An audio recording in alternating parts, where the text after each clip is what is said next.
Hello guys, what's going on? It's Will back with another video for NFL Prize Picks Week 14 now for the DFS Army channel. Got 5 picks this week. Let's get right into it. The first one, it's going to be Jared Goff, 1.5 passing touchdowns. Taking the over on Goff here. For Goff, I think there are actually several props that are good. His 16.5 fantasy point prop down here, or 16 actually, it was bumped from 15.5, but I would still be okay if you want to take that at 16. But I think he's going to need to get 2 passing touchdowns. That's how I'm approaching this, so that's why I'm taking this prop. And now for the reasoning, this is a minus 150 prop on DraftKings, minus 147 on Pinnacle. And you just look at this matchup, the game environment, it is a 51.5 game total. That is going to be the second highest on this slate, only behind the Dolphins Chargers, which is at 53. And then somehow, if you look at the odds, this game right here, 51.5 total, minus 2. So the line's actually favored by 2, which, I mean, I don't know, like that feels kind of off to me just because the Vikings, I feel like they're definitely a much better team. Even at home, though, Lions, I don't know how they're favored by 2, but it's expected to be a close game where I think Goff is actually going to be trailing, so I expect him to have to throw a lot. And with Amon-Ra St. Brown still there, yeah, he's a star, and I think he'd definitely be connecting with him. And then DJ Chark is back. They definitely do still have some weapons. DeAndre Swift playing a little bit more as well, so very big plus for Goff in terms of this entire Detroit offense against the Vikings, who the secondary, I mean, I feel like we attack the Vikings all the time, but they're just really hurt. They have a ton of injuries. Their secondary has been really weak, and it's just kind of like a giving tree, basically. So that's why we are going to take Goff here. And then the next one is going to be Derrick Henry, 82.5 rushing yards, going with the more for him. So this one, the line is actually set at 89.5. So 7-yard discount right now. They have yet to bump it. And the Titans, they are 7, or not 7, but they're 3.5 favorites at home. Only a 41 total, but that's because of the plays ran by the Titans. They're a really slow-paced team. Jaguars are much faster. They average about 7 more plays per game, so it actually helps Tennessee a little bit here. And 3.5 home favorites, you always want to be taking, or it's good at least to have running backs who are going to be playing at home and favored. That just kind of really suits the running back games, their game script. So that's why we're going with the Henry play. In terms of the matchup, it's fine. You know, the Jaguars are, you know, not bad, but also not great at limiting when it comes to running backs rushing yards. So perfectly fine with this. He's also capable of a ton of carries, right? King Henry. If they are going to be up, they have no problem giving this guy close to 30 carries. So do really like this play as well. Now the third play. So this is kind of like a multiple play, or 2 plays that you could both play. But Daniel Jones, I like his pass completions and I like his pass attempts. Over 18.5, over 28. So for the odds on this one, it is 18.5 completions. That line is actually at 19.5. Now the over is at plus 100, but it is a whole pass completion higher. And for attempts, it is at 28.5. The over on 28.5 is a minus 130. So this line is a tiny bit of a discount, but the reasoning for this one is going to be that the Eagles, they are one of the better teams in the league, and they are going to be 7-point favorites currently. Pulling up the odds, yeah.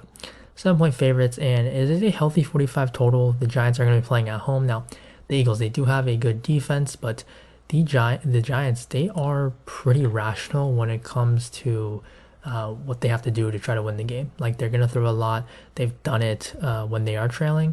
So I would expect them to do the same here if they are indeed going to be the underdogs here. And I expect them to throw a ton, especially in the second half. So I really do like this play, both of these really. So I would say I side with the attempts a little bit more, but I'm perfectly fine with either one in case one gets bumped. Now the fourth, let me just add one of them over here. The fourth play, it's actually going to be Travis Etienne, under 15.5. So there's actually some correlation with the Derrick Henry play, because usually if you play DFS, you know that you don't want to be playing opposing running backs in the same lineup, just because in terms of upside, they usually won't be getting there. And especially with Derrick Henry, he's not a pass catching back. So these two guys do not really correlate. Etienne himself doesn't. I would say we want him to be more involved in the passing game. Just if you're looking at Etienne as a player, that's what you will want if you own him in fantasy. But right here, because he isn't that involved, we're going to take the under. So for the similar reasons about Derrick Henry, the Titans, they run the second fewest plays in the league at 56.5 a game. So that is obviously going to be a troublesome spot for the opposing offense, because they're just not going to be running as many plays often. That's going to mean fewer fantasy points. Now the matchup against the Titans, this Tennessee team is very good against the run. They are pretty susceptible to the passing game, but because they do stop the run well, that's why we're taking Etienne instead of like Lawrence or Christian Kirk or something. So for Etienne, the Jaguars are 3.5 underdogs on the road. So two big things that you want in your favor when taking an under on a running back's anything, pretty much. And the Tennessee, to be specific, that strong run defense, they've allowed the 7th fewest fantasy points to opposing running backs, and that includes only 3 rushing touchdowns from running backs. So very tough for Etienne to get there if he doesn't get a touchdown. He is currently at plus 130 to record one, which is actually not really great odds when you consider where he usually is on a week-to-week basis. So really the matchup is going to be a tough one here. And because of all these factors, it's going to be kind of tough for him to really hit that when he's also not running or not really being targeted, not getting a ton of receptions. So that is the reasoning for Etienne. And then the last play, so all 4 of these plays actually I kind of like similarly. So this 5th one, it's a little bit lower in terms of confidence, but I was debating which one to give out for the 5th play, and I landed on this one. Isaiah McKenzie under 9. So if you look at the 3 props that they have on the board here for McKenzie, if you do the math here, that is going to be 6.15 in terms of the projection, if you just do that for the fantasy score. So if he's going to be that far off from this line, obviously it's going to be under. You can't expect him to get a touchdown. Now, could he do it? Of course. But his odds are at a plus 230 for a touchdown. The Bills, they are big-time favorites here, plus 10. Only a 43 total because of the weather. So for the weather right now, it's going to be freezing. There's going to be rain and snow, but we don't know exactly how bad it is going to be for the offenses. So this is a play, though. I'm still including it because I'm okay playing it even if the weather's not as bad as it does end up to be. But reasoning here, Bills are going to be up a ton, so that should mean, or expected to be, that is going to mean that they're not going to have to throw the ball a ton. James Cook's emergence allows them to run the ball even more. It's not just going to be Devin Singletary and Josh Allen. So when you're going to be up, you're not going to be putting the formation is just not going to include extra wide receivers out there. And remember, Steph Diggs, Gabe Davis are ahead of McKenzie. So that's going to cause McKenzie to lose snaps, lose routes ran, and lose targets. So that's going to be a tough spot if McKenzie doesn't do it early in the game, because then in the second half, if they are going to be leading, double-digit score, how is he going to get the points? Because they're not going to be throwing the ball as much. So that's why we are going to be taking the under.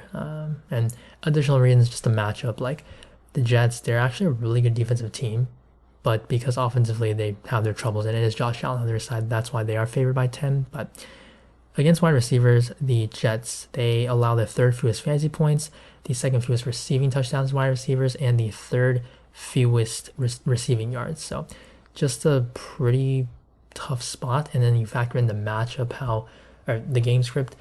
That's why McKenzie is going to be under here. So those are going to be the 5 plays for week 14. Goff, Henry, Daniel Jones, Etienne, and McKenzie. Now, I gave out a ton of plays. I mean, probably close to like 50 plays all combined from PrizePicks and Underdog every week, and those are all posted in the DFS Army Discord. So if you aren't a member, do check it, the free offers that we do have on our site in order to join and get those plays. But these are going to be the 5 free picks I'm going to give this week. And as always, thank you guys for watching.